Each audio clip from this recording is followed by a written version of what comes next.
আসসালামু আলাইকুম। ওয়ালাইকুম আসসালাম। আসসালাম ভাইজান, আসলে আমি রিজিক রেস্টুরেন্টে আসলাম। কিশোরগঞ্জের মধ্যে আশেপাশে কোথাও কিন্তু আমরা এই খেপসা নামক খাবারটা আমাদের, যেহেতু আমার আত্মীয় স্বজন বিশেষ করে আমার ভাই ভাতিজার সবাই বিদেশে, তারা কিন্তু প্রায় সময় বলে কি খাইছো, খেপসা খাইছি। জি, একটা জি। আগ্রহ ছিল, আমরা আজকে খেপসা খেলাম এবং খেপসা খেতে আপনার এখানে আসলাম। আসলে এখানে খেপসা তৈরি করতে হবে বা খেপসা তৈরিটা আপনার কিভাবে, এই উদ্যোগটা কিভাবে আসলো আপনার আসলে এই ক্যাপসাটা আমার রেস্টুরেন্ট দেওয়ার শুরু থেকেই, এর আগে থেকে আমার প্ল্যান ছিল যে এরকম এই স্পেশাল একটা খাবার রাখবো। আমি 2019 সালে আমার মাকে নিয়ে হজে গেছিলাম, তখন আমি এই ক্যাপসাটা খাইছিলাম। তো ভিন্ন খাবারের মধ্যে আমার এই খাবারটা মানে আমার মন কাড়ছে, আমার কাছে ভালো লাগছে। এই কারণে আমার রেসিপিতে এই ক্যাপসাটা আমি শুরু করব। কিন্তু আমি উদ্বোধন করার প্রায় 1 বছর পরে আমি ক্যাপসাটা স্টার্ট করছি।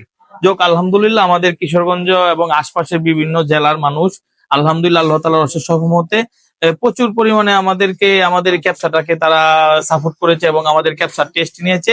এবং আমাদের সবচেয়ে বেশি কৃতজ্ঞতা জানাই আমি আমাদের প্রবাসী ভাইরা, তারা বিশেষ করে তাদের ফ্যামিলির জন্য পার্সেল কিংবা তারা দেশে আইসে আমাদের এই ক্যাপসার টেস্ট নিছে এবং তারা বলছে যে, অনেকেই বলছে যে প্রবাসের থেকে আলহামদুলিল্লাহ আমাদের এটার মান টেস্ট ভালো হয়।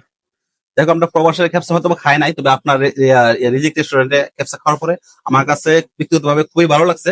খেপসা খেলাম, খুবই ভালো লাগলো। জি, ধন্যবাদ ইনশাআল্লাহ আপনাকে। আমরা তো চাই যেন ইমন ভাই, আপনাদেরকে সেবাটা দিতে আসলে পারি। আপনাকে অনেক অনেক ধন্যবাদ যে আপনি আমাকে এই যে আমার একটা মনের আবেগ ছিল খেপসা খাবো, সৌদির খেপসা বাংলাদেশে বসে এবং সুন্নতি তরিকা বসে, খুব ভালো লাগলো আমার কাছে। আসলে ভাই ক্যাপসা যে বিষয়টা, এটা কিন্তু ইউনিক একটা জিনিস। সবাই কিন্তু ক্যাপসা নামের সাথে পরিচিত না, যারা সৌদি আরব থাকে বা যাদের আত্মীয় স্বজন বাহিরে থাকে তারাই কিন্তু। কিন্তু আমি যখন একটা ভিডিও আপলোড দিই, ভিডিওটা কিন্তু রাতারাতি ভাইরাল হয়ে যায়। পরে সবারই কিন্তু আগ্রহ জাগে যে ক্যাপসাটা কি। সেইভাবে কিন্তু আইসা সবাই আইসা বন্ধুরা নিয়ে মিললে আইসা খাওয়া দাওয়া করার পর কিন্তু এটার ভক্ত হয়ে যায়, যে আসে সে কিন্তু ভক্ত হয়ে যায়। ইনশাআল্লাহ। এইভাবে কিন্তু ক্যাপসা জনপ্রিয়তা পাই গেছে।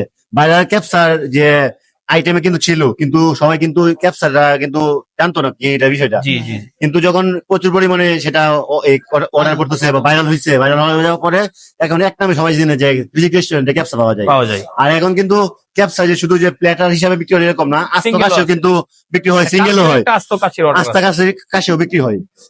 তো আপনারা যারা আমাদের ভিডিও গুলো দেখেন, সবাইকে আসার অনুরোধ রইল, সবাই আসবেন, আইসা এই আরাবিয়ান খাবার ক্যাপসা আইসা ট্রাই করবেন। সবাই ভালো থাকবেন। আসসালামু আলাইকুম।